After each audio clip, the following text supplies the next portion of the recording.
Are you looking for new books to read? Do you like finding a new special author? Are you tired of the same old books from the same old authors?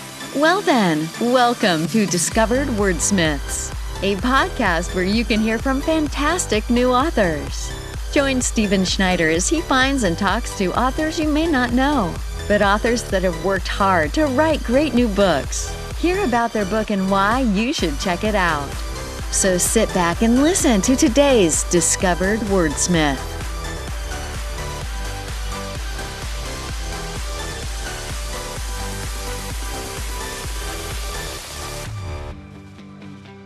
All right. Well, everybody, welcome to Discovered Wordsmith's second panel. I'm excited. I did one in the fall. I thought about this one and I kind of hesitated doing it because I was nervous that people wouldn't want to do it. And I was wrong. Everybody wanted to do it.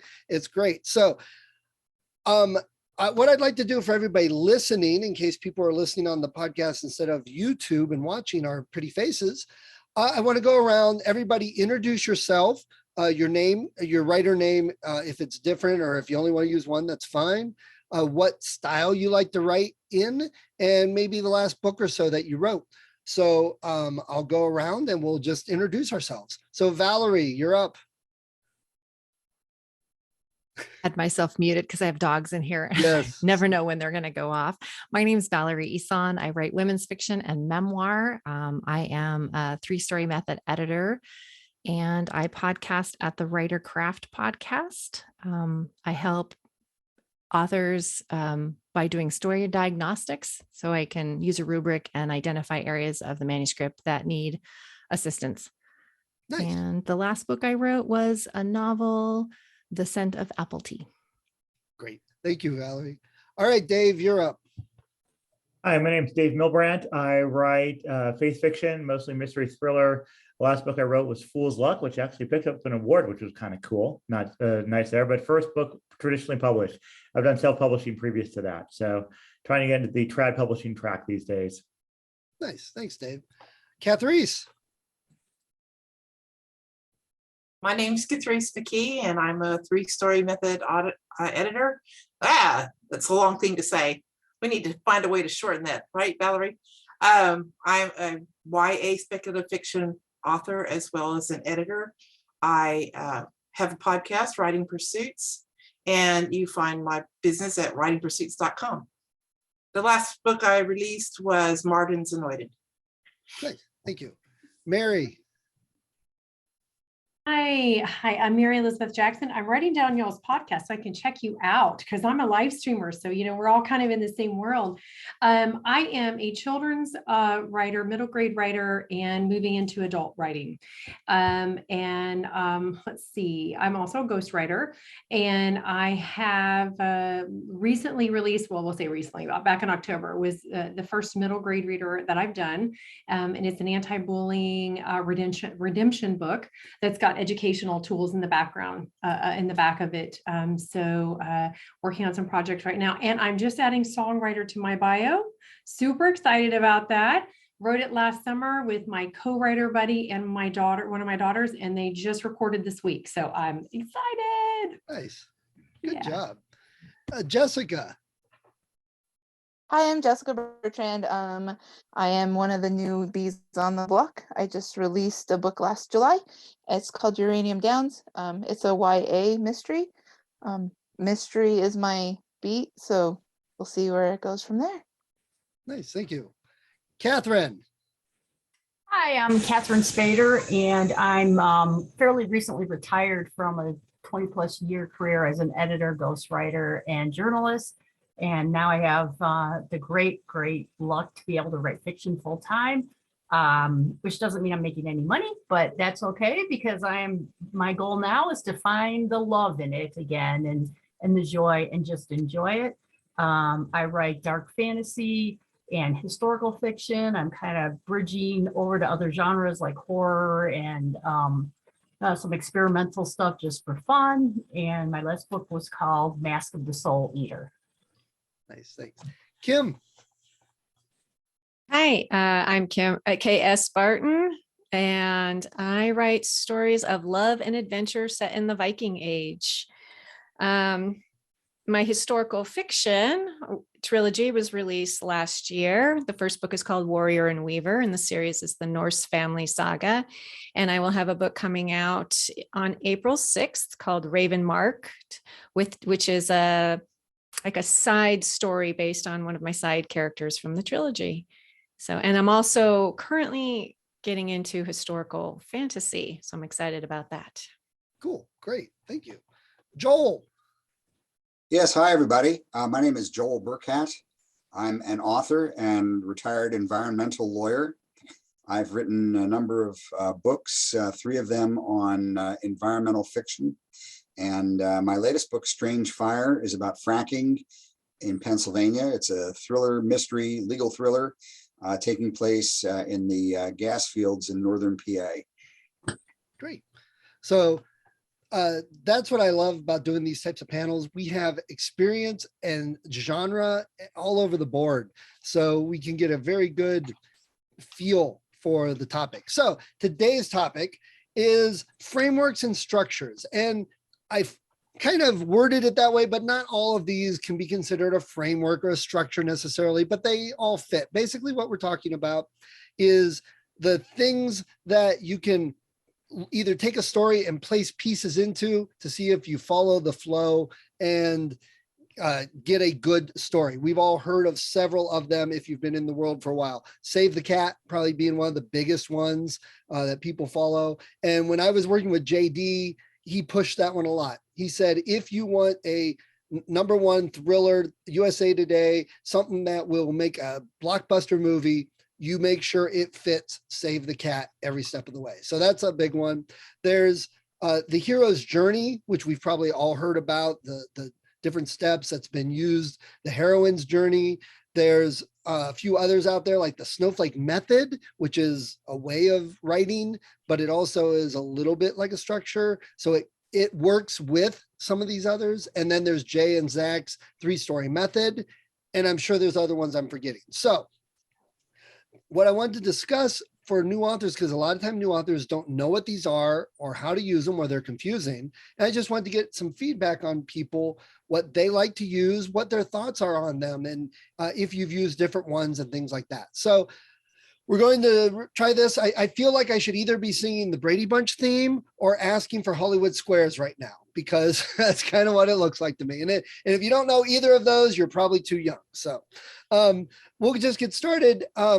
Let me ask this. When you first started writing, did any of you say, oh, I have to use this framework, and you pushed yourself and said, I'm going to use that framework? Valerie?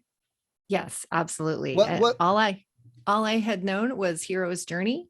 So I kept trying to put my women's fiction memoir stuff through the Hero's Journey track, and it just wouldn't fit. And I kept thinking I was a bad writer because it wouldn't fit.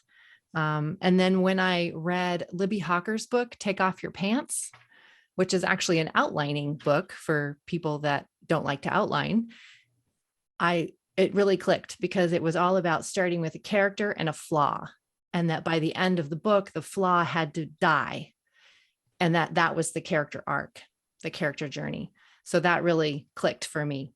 And then others worked its way in, but I'll save time for other people to say stuff too.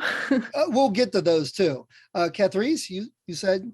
I think that the Hero's Journey was really the only one I'd really heard of, because that's what we teach in middle school and high school, is we teach that one, or 3-act structure. Yeah.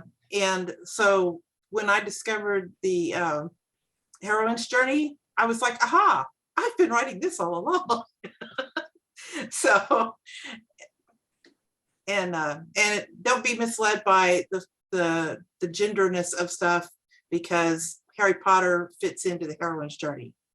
So it doesn't matter what the gender of the protagonist is. It's more about the journey. And I'm glad you mentioned that, because I think that's the first structure we all learn about, the 3-act structure, beginning, middle, and an end. And that's the first thing you teach the kids. But even I've seen plenty of adults who don't really have a beginning, middle, and end, but that's the most basic structure we have. Anyone else try when they first started following a structure and finding out maybe it didn't work for you? Yeah, Joel. I didn't use a formal structure, but I did outline my first novel and spent a considerable amount of time working on the outline. I'm not kidding. I might have spent 3 or 4 months writing about a 50-page outline for my story. And it was so time consuming, and it sucked so much of the life out of me that it really impacted the way I thought about different kinds of frameworks and the like for my stories going forward. Yeah, I agree. I've gone the other route, started with nothing and started outlining a little more. Dave, you had something? I did, yeah. I didn't do outlining the first time around because I thought my story was brilliant, and I was absolutely wrong, my first novel. And so later on, I've started to do more of the outlining process. And my wife's a writer as well. And we're talking about one of her recent projects saying, hey, outlining would have helped out on that, because she's much more organized than I am usually. But the outlining process helps me to know where I'm going. It's just sort of bullet points that I'm driving through with the key themes I'm going to hit in each section I'm doing. I'm an old reporter as well. That helps out. My writing partner that I do screenplays with, and I'm starting that off with, he's a save the cat kind of guy. And he's all about save the cat. This page, this transition needs to happen. And I'm at this point, I'm thinking, okay, I'll take his word for it, because I'm not a screenwriter yet. I'm sort of diving into that.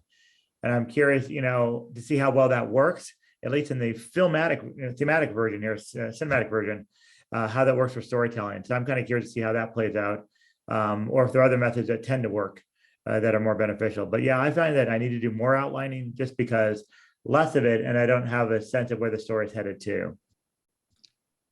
Thanks, Dave. Kim. So I didn't do that with my first books with the structure. I just kind of went into them blindly and just wrote my trilogy. And then I discovered some story structure stuff with story grid and some other things. I already knew the hero's journey, but the problem is once I started second guessing myself with all the structure, it got me all balled up, and I had a hard time starting like the next book after that. But then when I read the heroine's journey, I realized I had followed the heroine's journey all along. I just hadn't known that I was doing that. So it's like I didn't start with anything, and then I tried to really kind of get my stories into some kind of formula, and then that didn't work either. And so then I kind of I think I need to just kind of let them all percolate.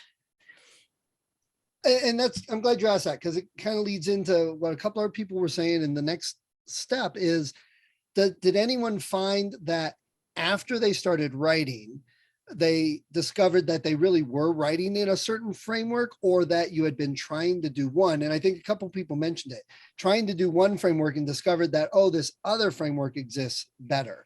Anyone else have experiences like that? Catherine.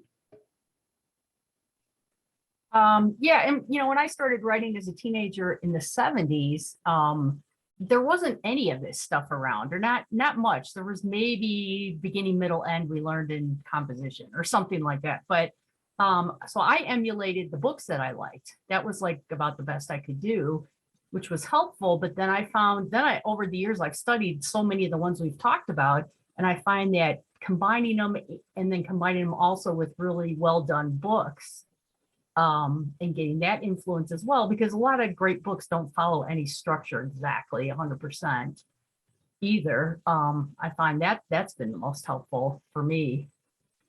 Okay. Anyone else write for a while and discover these structures afterwards? Okay. Mary. Okay. The arrow is always far away from the mute button, unmute, so I started out as a children's writer. That's, how I got my first book being published, and then several books after that. And so there was no structure I used for it, because like the first one was just a complete download, when I was sitting there in a meditative state. And then from there, the children, because I've got a little one, the stories and the inspiration for it came very easily. And now I'm getting into things that need more structure. So I'm taking notes, okay, what you guys are talking about, because I'm getting into things that are a lot more detailed now. As a ghostwriter, and folks who ask questions, I always tell them, what is it you want to say in your book? Because definitely that's place people have to get to, what are your points that you want to make in your book, especially the ones that are the memoirs or the, like I've got a doctor I'm writing for, he wants to put all his experience into a book. So, okay, let's come up with what exactly do you want to put in the book? What are your chapters going to be? And let's build it from there. So that's something that I use in that aspect, but I'm taking notes today. Thank you, Mary. Angela, welcome. Tell us real quick who you are, and just real quick, what we've talked a little bit, just when you first started writing, did you use any frameworks at the beginning, and have you changed since then? Hi, I'm Angela Haas, and I primarily writing space opera, but have a thriller working on the side, and always just focused on action and adventure. Well, Kathy knows because she was my writing coach. When I started, I had nothing. I had bits and pieces, some dialogue, random setting thrown into a story that really didn't follow any rules and didn't work. So she actually connected me with so many resources, and just we had to take everything apart and put it back together in a better framework. So I just put words on a page. When you're just starting out, you don't realize how many other, the rules of storytelling, basically. And I pulled from so many things. I pulled from 3-Story Method, Jay Thorne's, and I learned a lot from Sasha Black, her 10 steps to hero. I have that there. The thing that doesn't quite, like, Save the Cat is amazing, but for my brain, sometimes I get lost in trying to follow it so much that I lose my creative energy in it. It's so, and same with Story Grid wasn't for me. And I'm not saying that it wasn't for me and that I didn't learn some things. I pulled out what I needed, but I can't follow Story Grid because my brain doesn't quite follow those steps or break it down like that. So I've had to pull from a lot of different resources. Yes. Yeah. Yeah. Jessica.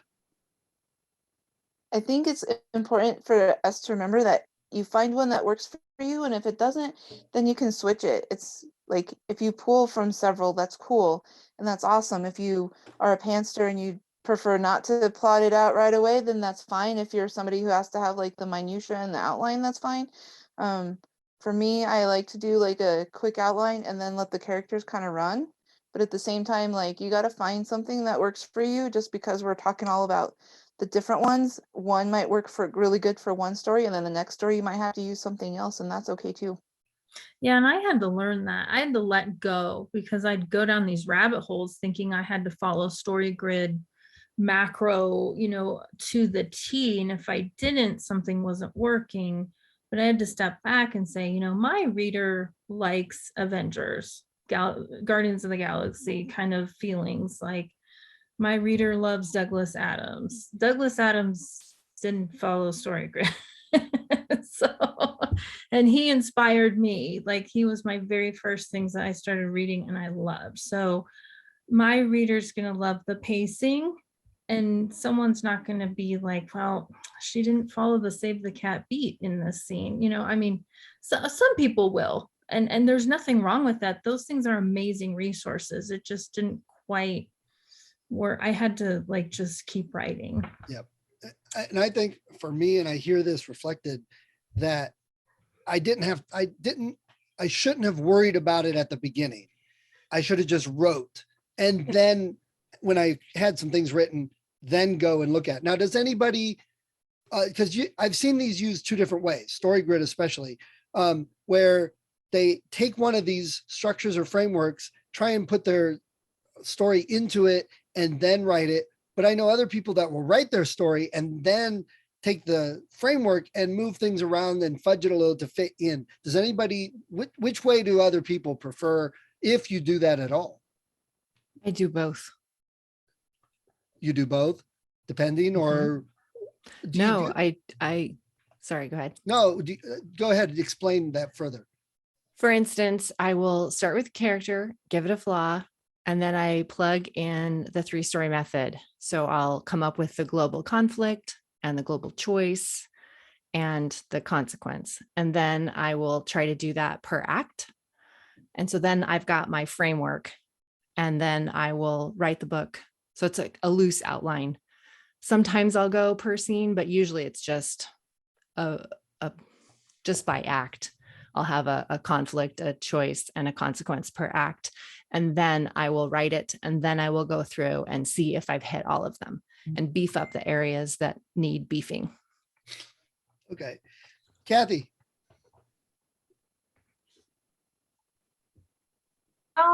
A lot of times these days, what I'm finding, like I had no structure when I first started writing. Then I went obsessively into all these structure methods to the point of like, I was just obsessed with them and loved learning about them. And now I'm kind of like pulled back a bit. And I tend to just, I think after a while you do tend to, especially if you read a lot, you do tend to just absorb this stuff. And after a while, it's just in your brain without thinking about it. So a lot of times I'll go back to the structure methods when I get stuck or when something's not working. It's like, okay, I'm trying too hard. This scene sucks. It's not working, or something wrong with this character. Let's see. Let's look through, let's think through 3-story method, or let's think through maybe Heroine's Journey might help me here, or whatever. So that's how I've been using it lately. And again, it's the experience to allow you to use the tool properly, is what I kind of take from what you just said. And I think others nod their head. Yeah, you have to have the experience. That's what I keep running into myself. Kim. I do it a little like Valerie. Like I'll plan some stuff up ahead, and then I will go back and I will look at certain things. Like, is there a strong choice? I'll use the 3-story method a lot on the back end when I'm writing a novel, and then on the front end when I'm writing a short story. So if I write a short story, I start with the big choice. Like, what is the big choice this character has to make? Because in a short story, there's usually only one main character, right? So I'll start with the choice, and then I'll go backwards. Okay, so what is the closest I can get to that? And that's where I'll start it. There'll be an inciting incident or something. But so there's a little bit on both ends, like kind of figuring out a few things like what, and there's also the idea of what genre you're writing in, what kind of a story you're writing, and what kind of the obligatory scenes and characters and moments, or whatever you want to call them, that you need to have. So if you're writing a romance, you have to include certain things or it's not a romance. So if you're writing a thriller, you need to have certain things. And so I'll think about those things at the beginning, but not too much. And then I'll go back and I'll go, okay, did I make sure to include, this big climactic moment with the bad guy in my thriller or something like that. So I do both. Agreed. Angela. Yeah, that's how StoryGrid helped me, is like when they lay out the obligatory scenes, that really helped me for what I was writing. And I was able to pull that. I'm a total pantser. I'm trying to work on being a plotter and trying to understand what that's like. But sometimes if I have inspiration, like I'll listen to music a lot, like a soundtrack, and that inspires me. And then I can kind of see the scene moving to the music, especially if it's an action scene. So like in this, what I'm working on now, I wrote 3 scenes in the climax in Act 3, like the final scenes. And I'm almost working backward because I'm like, okay, I know what happens. Now, how did they get there? Now I'm going here, and it'll all connect. And that's where I just have to write. Otherwise, I'll spend so much time overthinking and going down these rabbit holes. Then I go back and layer now, like, okay, what are the 3 C's? The 3-story method has helped me because it simplifies it. So I can get it to like choice, conflict, choice, consequence. Even if the consequence happens later, I can go back and layer that, making sure I have the obligatory scenes, and that's how I pull, but total pantser. Thanks. Dave. Oh, you're muted. let's try that again. Technology again. Let's see Yes. how it works. I think it helped me to have a background in journalism and writing. So I'm used to doing structure in my head. And so as I was writing, that was sort of putting that structure on the story. But I did the sort of pantsing thing for the first book and the first couple there. I started doing plotting where I'm just doing the outlining, and every scene then, because every plot point in line, like if you think of the 40 scenes kind of stuff from storyboarding from movies here, that becomes what I'm writing that day. I'm going to write that day. I'm going to sit there. I'm going to put in my music and do the soundtrack thing as well. Pole Dark was the last one that I used for my last book there. I don't know if that's more successful than others. Downton Abbey's been there too. And I just plays on a loop, and I'm just playing it as I'm going through and kind of writing there. And I don't recommend my methodology where I will sit and I'll spend a month. I'm a school teacher, so I'll take a month and I'll write a novel, first draft, and it's 8 hours a day, and it's painful and it's bad. It hurts everything and it's not healthy. But it's a way where I put a scene on a page, I write for, however many hours, and then I do another one the next day, and I just go through as quickly as I can to get a first draft done. So again, I don't know that it's the best way. I just know it's sort of the methodology that makes sense to me, as I'm sort of, the scene kind of goes where it's supposed to go. And the first outline obviously gets changed where things move around a little bit, things get added here or there, but it then becomes a more full story. And the last one, it seemed to be fairly robust, that it worked that way, that the characters developed and they grew out of them. But I'm moving away from the straight suspense stuff. I'm trying to dabble a little bit more in literary fiction type elements. So I'm trying to move more with character motivation and emotions and things like that are driving the character, as opposed to much more of the things blow up kind of stuff, or people get killed is usually what happens in my books. First book, I killed 28. Now it's usually I'm down to one person a book. So at least my murder count is down, I suppose. But I have other things that move the story along. And so that is, I'm trying to delve more into the character's emotions. And I think that's more sort of immersing in the character and marinating in the character and how the character moves and acts throughout that there. It probably looks back like it looks like a format I have. It looks like I followed the hero's journey or something like that. But no, it usually is not that intentional. I wish it were, I guess, and it'd be really cool for these kinds of shows. But I sort of go where the story goes and see where it leads me. Well, no, actually, that's probably really helpful too, because there's probably others out there going, oh my gosh, all these professional authors are using all these great frameworks and I'm not, I must suck. No, you really aren't. Not everybody does. Kim, you had something? Yeah, I just wanted to add something that I've recently, well, not recently gotten into, because I have a background in like English and literature and stuff, but I really am getting into is fairy tale structure. So I think it's because I started going to historical fantasy, and and it was something that I kind of intuitively put in a lot of my books, like things would happen in threes, or there would be like, these number of brothers, and then this happened to them. And so now I'm reading more about fairy tale structure, which is kind of like, I don't know, sparking that fire again, like, oh, that's really cool. Someone so has to do a task, and then they have to fulfill that task to move on to something else, or there's curses. And, so I think we sometimes overlook how powerful fairy tales and those structures either can be, or how much they've like gotten into our psyches, that we've internalized them as writers. I don't know if anybody else does that, but stuff in my work often happens in 3s, 7s, 9s, 12s, all those kinds of numbers. So I think if any of you are musicians, that's a very good example, because if you take the 3 same chords, you can write tons of songs. If you have verse, chorus, bridge, chorus, if you take 3 chords with that structure and write songs, you'll have people loving it every time.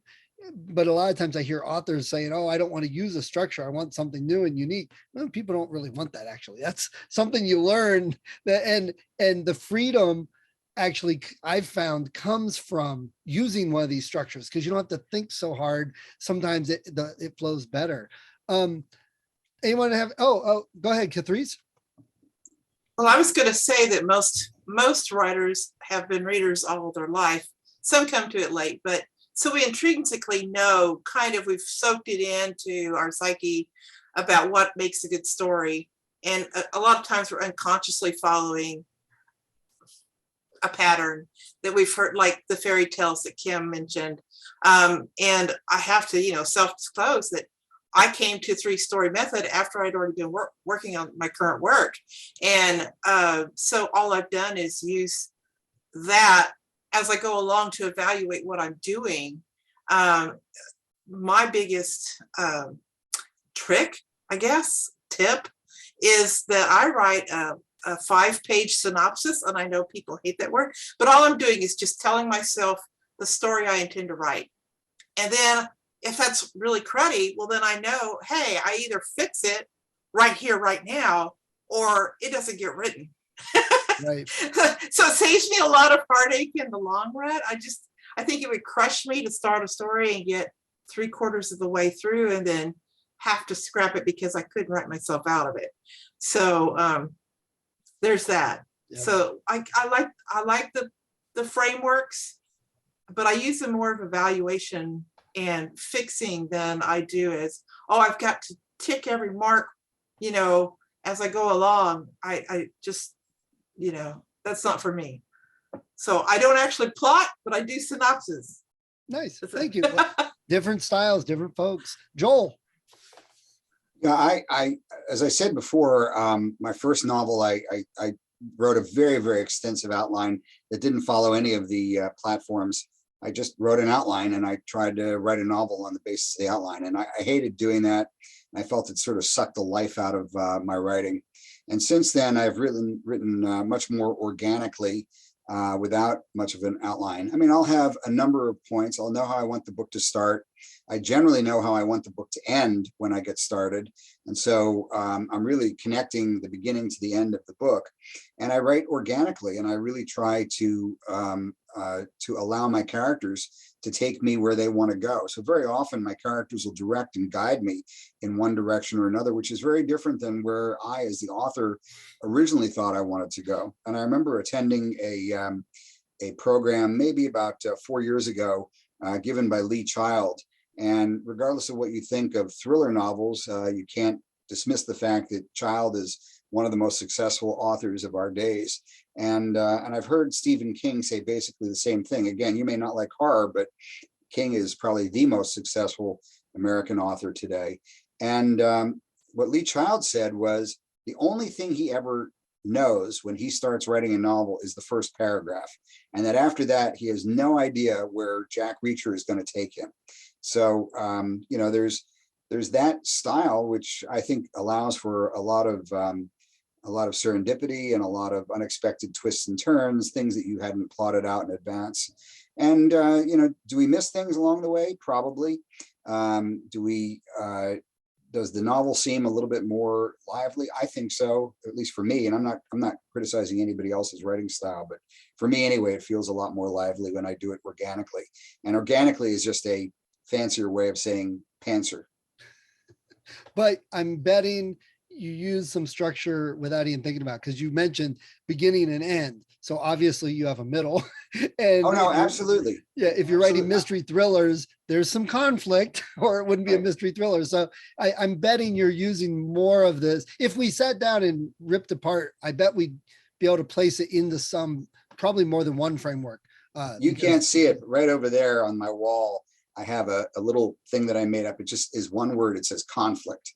And it's just to remind me all the time that on every page, in every paragraph, if I can do it, and certainly on every page and every chapter, I've got to have conflict in the story.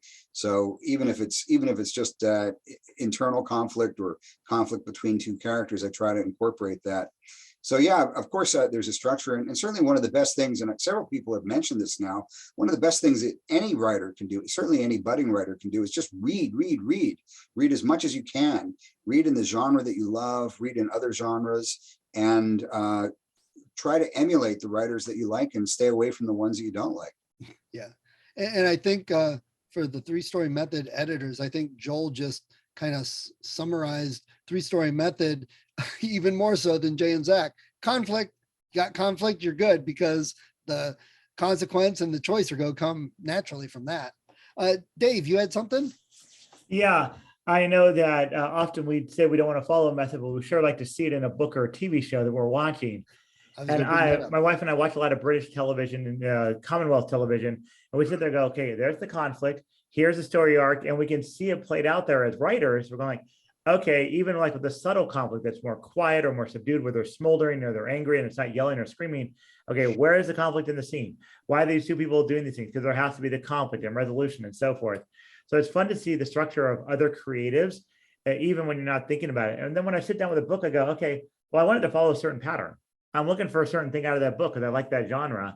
I'm looking for a certain structure. So as much as I say, hey, if I don't want to write it, other people that are writing the books that I'm reading are following typically some kind of structure. So it's effective for them as a reader, writer, and then for me as a reader. So it's helpful to look back and say, okay, maybe some of my stuff does the hero's journey, or it does one of the other formats there. And that's probably why it's successful, because it follows the patterns and hits the beats, like a beat sheet for a movie. It hits the beats people are looking for. Right. Yep. I'm going to come back to that in a moment. Kathy, you had something else? You're on mute. Yeah.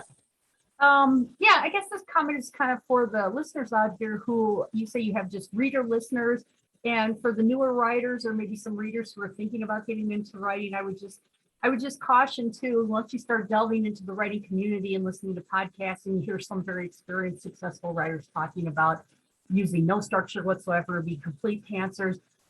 Remember too that these people have story structure so ingrained in their psyche, and they're so experienced that they don't need to sit down with story grid laid out in front of them to remind them, or they've read so much or whatever. So I think it's worthwhile to take a look at some of these story structure methods and to see if something works for you. Read a lot and try and just, organically absorb what that writer is doing to create, a story. It's kind of woo, but it kind of works actually. Especially if you're a pantser, read a lot, read a lot and just try and absorb it and try and do that when you write. So yeah, that was just kind of my 2 cents for people too. Thank you. Kim. Yeah, it was something you said, Stephen, about people don't want to follow a formula or, a structure or framework or whatever you want to call it, because it wouldn't be original. But we have to all remember that what makes our books original isn't the framework, it's our own voice. It's our own story. I mean, there's other stories out there about Vikings. There's a bunch of them. But what makes mine different is me. It's the story I chose to tell and how I tell it, and my voice. So that's always something to remember if you're thinking, oh, I don't want to follow any kind of a framework, because that would just limit my creativity and it would just be like everybody else's. But what makes it yours is you.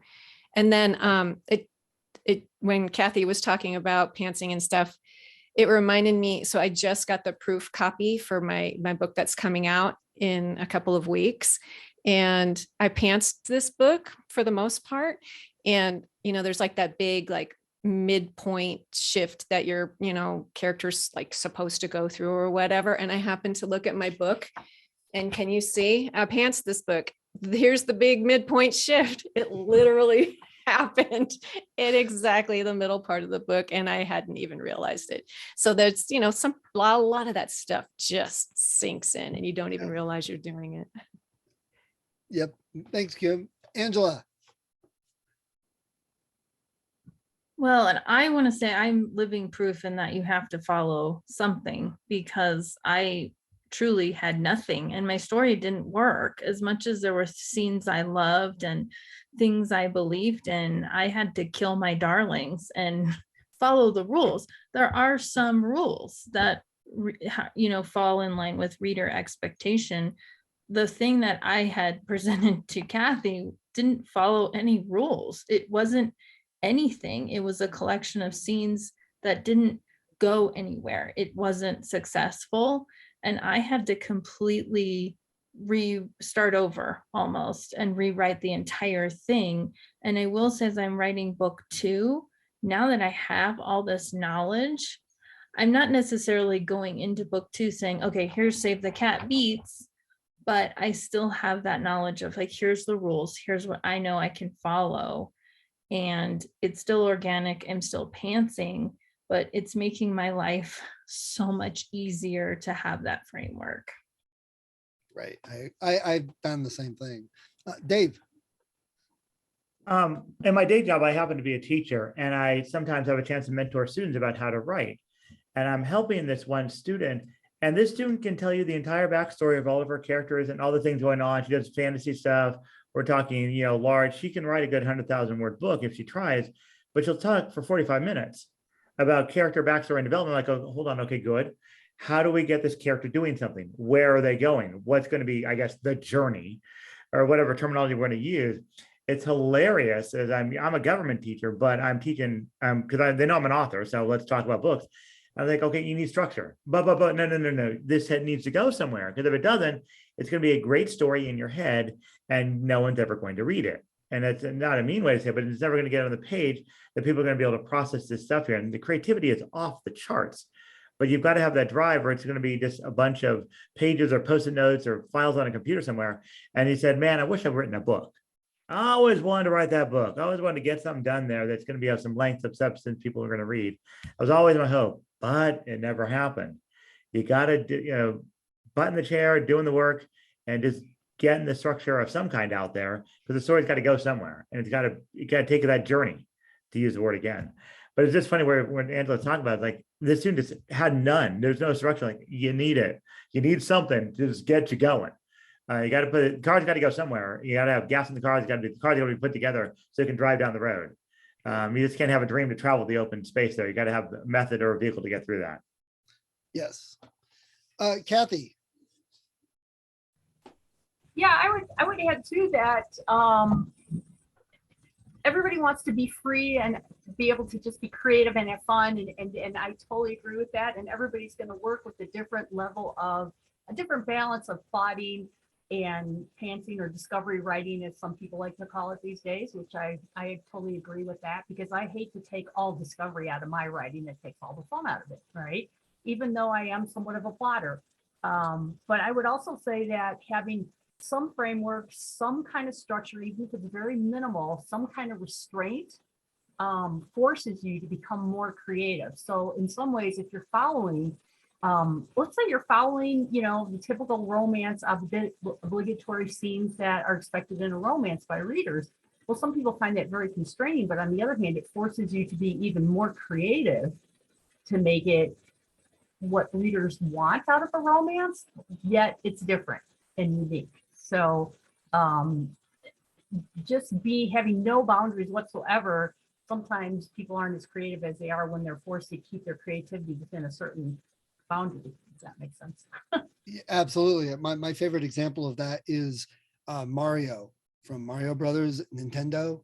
When they first created him, they didn't have enough pixels to make a full face. So they just gave him a big mustache so they wouldn't have to do the bottom half of the face.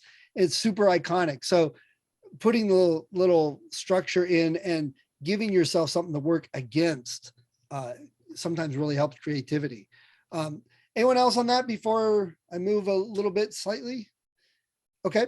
Has anyone else read or tried to work with the Snowflake Method, which is one we haven't mentioned a whole lot? I read the book, it was recommended to me, and I was like, yeah, okay, I didn't get it all. But then I've been finding with my latest story that I'm doing exactly that. Basically, Snowflake Method, what's great about it is it works with Hero's Journey, 3-story, or any of those. It's not its own thing. It's a way of writing. So if you're a pantser, discovery writer, plotter, it helps that you define the core essentials and you build out from there. And that's where I'm at right now. I'm adding, believe it or not, a fantasy book at the end, but now is when I'm adding in a lot of the world building, a lot of the details of the world, coloring it. So that's another one that could be useful to anyone listening. How about this? I heard this mentioned. Does anybody else do this? I think a couple even mentioned it, that when you're watching movies that you're evaluating it for Hero's Journey or Save the Cat, and you're mentioning, and then you start doing things like, oh, well, this person's going to say this and they're going to do this.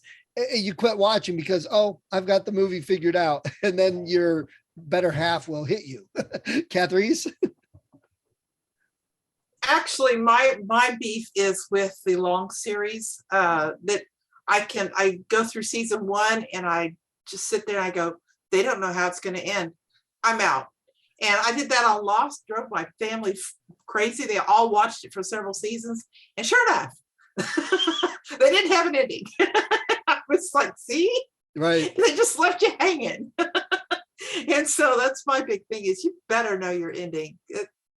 You know, if you don't know anything else, know what you're going to do at the end. At least know where you want it to end up. Right. Agreed. Dave? A couple of thoughts there. Watching a current show in Canadian television, and they do the whole, flashback 3 hours earlier or 5 hours earlier.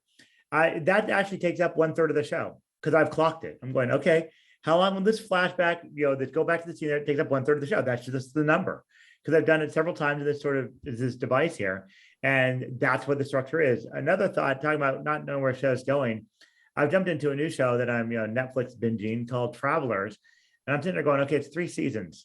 I'm in season 1. I don't know where this thing goes here. I'm kind of curious, like some of these other kind of mystery type shows like this here, like Manifest in, like, do they know where the stuff's going? Or is it just going to be sort of an adventure and they expect you to go along for the ride? And if I can binge it, I can binge 5 episodes a day if I want to be that addicted. I can do that. But if I have every week where I'm doing, develop over an entire season or 2 or 3, I'm at a certain point where I'm wondering, okay, if it starts to go, we have brand new, great adventure that seems to be totally off the charts here, not planned, not scripted, just sort of random. I'm thinking, I don't know if I have enough headspace for 5 of these or 6 of these. I wanted to end organically. Okay, hey, you got 1 season. I'm good with that. Don't try to draw it over 4 seasons where it then gets into so many subplots or subpoints, it seems to have lost its original way. Yeah. And maybe it's my impatience, I don't know, but I get leery of wanting to invest in something if I'm afraid the payout's not going to be good enough. Agreed. There's too much to enjoy. Joel? All I can say to that is I've been writing seriously now, again, because I wrote when I was a lot younger, but I've been writing seriously now for about 15 or 16 years. And as I've been writing more and more seriously, and now I write full time, really 6 days a week, I find that I spend almost all of my time watching anything on television, analyzing every scene. And by the way, usually saying it out loud, my wife hates it because I'm analyzing every scene. Why are they doing this? Oh, look, they did this. You know why they're doing that? Because in the next scene, this is going to happen. Or look, there's conflict now between these two. These two people, this guy just showed up. You know why? Because they were running out of stuff to do. They needed to bring some more conflict into the story. And it's the same thing with books. So you read things much and see things much more critically. Sometimes it's good and sometimes it's not so good. And one thing's for certain, when you share it with your significant other, that's not so good because typically they just want to watch and enjoy, and you're messing it up for them. Right. I'm sure filmmakers do the same thing with the cuts and the scenes and all that. Anyone else? At least I'm married to a fellow writer, so we both know what we're looking for, and we're used to making the critique there. It's not, she's not mad at me. It's like she'll see the same thing too, or point something else out there. Why'd that happen? They never explained that point there. They sort of let it hang, and we didn't get to deal with that. Yeah. I was watching a movie last night. I'm not going to give the name, and it was kind of a mess. And I started looking at it, evaluating with Save the Cat, and I'm like, well, that's why. Because they didn't do half this in any type of order, and they skipped several things. It just wasn't there. And I'm like, that's, and my wife said, well, it was the special effects. They weren't just as good. I'm like, I don't care about that. That's fluff.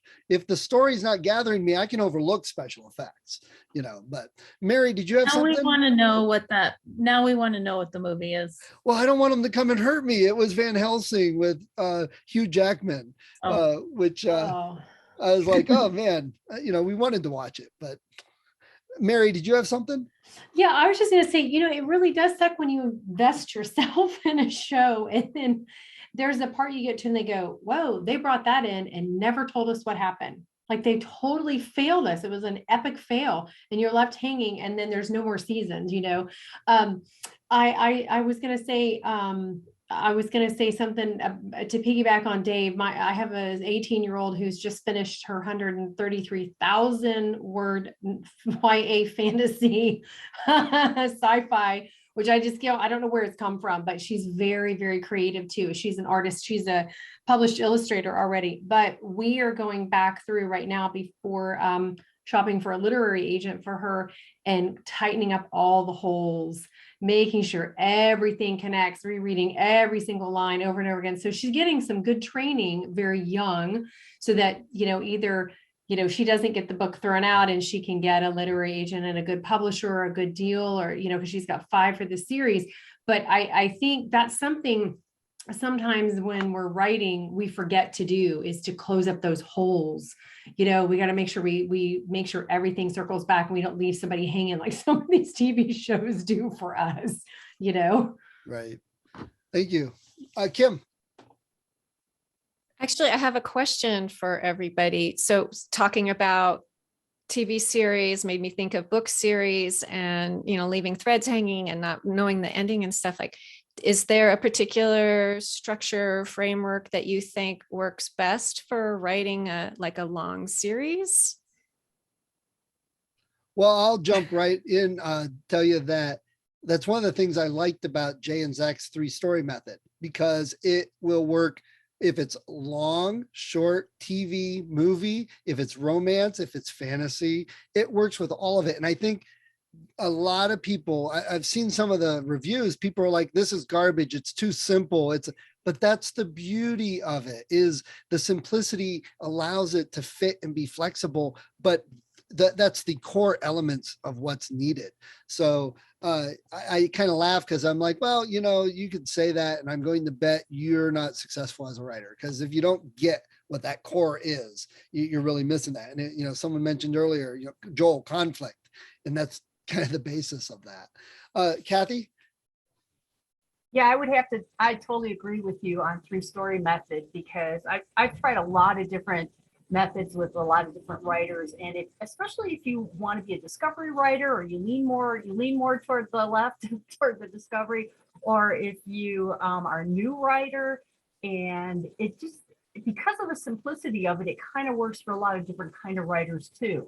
If you're a heavy plotter, it can work for you just as well that way, but it's so simple. And so, you can be very, very discovery and use this. You can be very, very new and not feel like you're overwhelmed with all this theory, that can be kind of overwhelming, that maybe even takes the fun out of things. So that's one of the reasons I mentioned before. I want to get the certification for editor, not necessarily to evaluate other people's stories, but to work with kids and their stories, because 3-story method, I think they can grasp to go with their beginning, middle, end learning. And I want to fit that in. Angie. I was just, Kim, with your question, the first thing I thought of as a long series was the TV show Blacklist, which to me started out really strong. And then I think if you're writing a long series, which I am, there's the overarching kind of in Avengers, the overarching thing that all the little stories are contributing to. But I think what happened with Blacklist is things never really resolved. They kept you would get to a point where something you would think, okay, finally, we're going to get to the end of this arc. And then there's some new twist that's you just think this is resolved. And then they throw something else into it. And I'm now we're going here again. And it's taking you into too many other things that you have to follow and keep track of. And I think they lost some of the simplicity by trying to create too many stories that don't resolve, that end on cliffhangers, that get convoluted, and this person finally decides to change, and then they go back to their old ways, then they change, and then they go back. And it's even though it's a long series, I think sometimes certain stories need to resolve and be done, instead of just keep churning in the water where you just feel exhausted more than entertained. Or Oh, Mary, you got muted. What? Or everybody's saying sorry all the time. That's all you hear is seeing a story. Right. Yeah. And we mentioned my first story was kind of a meandering mess that I didn't really have any conflict, and it didn't have a good resolution. And I thought I was writing the great American novel and everybody was going to love it. And then my editor kind of ripped all of it apart. And when I read it and agreed with her, I realized yeah, you got to have some conflict. You got to have bad stuff. Nobody cares if everybody's just walking through a field of poppies all the time, unless they fall asleep and the flying monkeys get them. But that's, still conflict. So Dave, you had something? Yes, one of the things that I tend to like about some TV shows from other countries is they tend to have shorter seasons, and the idea that the story arc is going to go over a 6-episode period as opposed to say 22 or 13 or something like that. They tend to be more condensed, so they tend to close up more succinctly. And talking about series that have tended to sort of stray from the pathway, I was a fan of A Million Little Things. I mean, I was sucked into it, love story. Okay, they're my age group, so it's This Is Us, but for the older generation a little bit, at least some of the characters there. So it's about my age group there. And then they had a season where like they started taking a certain pathway to do storytelling. I'm like, I don't care. They started getting into some stuff away from the characters and much more about external issues. And, it's fascinating to get the external stuff, but I watched the show for the characters and the character development and how they interact and intertwine and their interconnected stories. When I bring other stuff into it, whether it's going to be current issues of the day or struggles that are going on that are external to the characters themselves, I don't care as much. I was reading a book recently in a series I like, and they brought in COVID. I'm like, oh, no, I'm reading not to read COVID. I'm good. I've lived it. I'm okay. I wore the mask and everything. And I get being contemporary, but I'm afraid that when you lock a story into a year that's a contemporary book with so many specifics like that, it gets dated in 5 minutes. It feels contemporary when I read it. When I read it in 2 years, I'm going like, oh, I remember that time back then. And I'm pulled out of it, going back to that history point as opposed to being in the narrative itself. So that's the danger I see when I frame a contemporary story around very limited contemporary events, as opposed to themes that are universal with a few technology things in there, a few other details that are relevant to the time frame. All right. Well, we've gone an hour. I think that's great. I was afraid that, we're going to do 10 minutes and everyone's going to have nothing to say. But of course, writers always have something to say. So let's just kind of go out. If anybody wants a last minute comment on the framework structure method that you like to use, or advice for other writers out there, or maybe even readers who are listening to this just because they don't want to skip anything they subscribe to on the podcast. Your favorite structure, what structures you like, why you like them, any advice or any just last comments from anybody. We'll go around for everyone. Valerie. I'll still stick with, I love starting with Libby Hawker's Take Off Your Pants, and then I plug in the 3-story method. Yep, I agree. Dave. Sorry about that. We're doing the round robin there. Cool. Yeah, sorry. One of the things that I know, I got to pay attention. I'm not a good student, always a better teacher. One of the things that I tend to recommend is do what works for you, but find someone to read your work here that's going to give you an honest critique of the story. It's going somewhere or going nowhere. Because if it's not going anywhere, maybe you need to go back and apply a certain structure or consider a certain structure and where things are and be willing to move stuff. And you've got to sacrifice some of the darlings. You really do. I love that part. It's so beautiful. It's so wonderful. It doesn't move the story along. If it doesn't move the story along, it's got to go. We have to get the best story out there. And it's not just the story that you love in your head. It's got to be a story on the page that people are going to read. What's the story on the page that people are going to read? Figure out how to tell that story with as few extraneous things as possible. Thank you. Catrice. I was going to mention one of my favorite things to do is to write from the middle. And I think, I can't remember who was talking about that. Raise your hand anyway. It was Kim, wasn't it? You were saying your book had unintentionally done the turn point in the middle. Was that moment where you have a mirror moment, as James Scott Bell would say, and you go from reactive to proactive. You confront the lie you believe, whatever it is, and take action. And so sometimes if you're having trouble with that muddle in the middle, that's the thing to do, is figure out what that moment is when your main character goes from one thing to another. So makes that change. Great. Thanks. Mary. Yes, and I know this is something that we all think about, but it's to just write. Don't wait.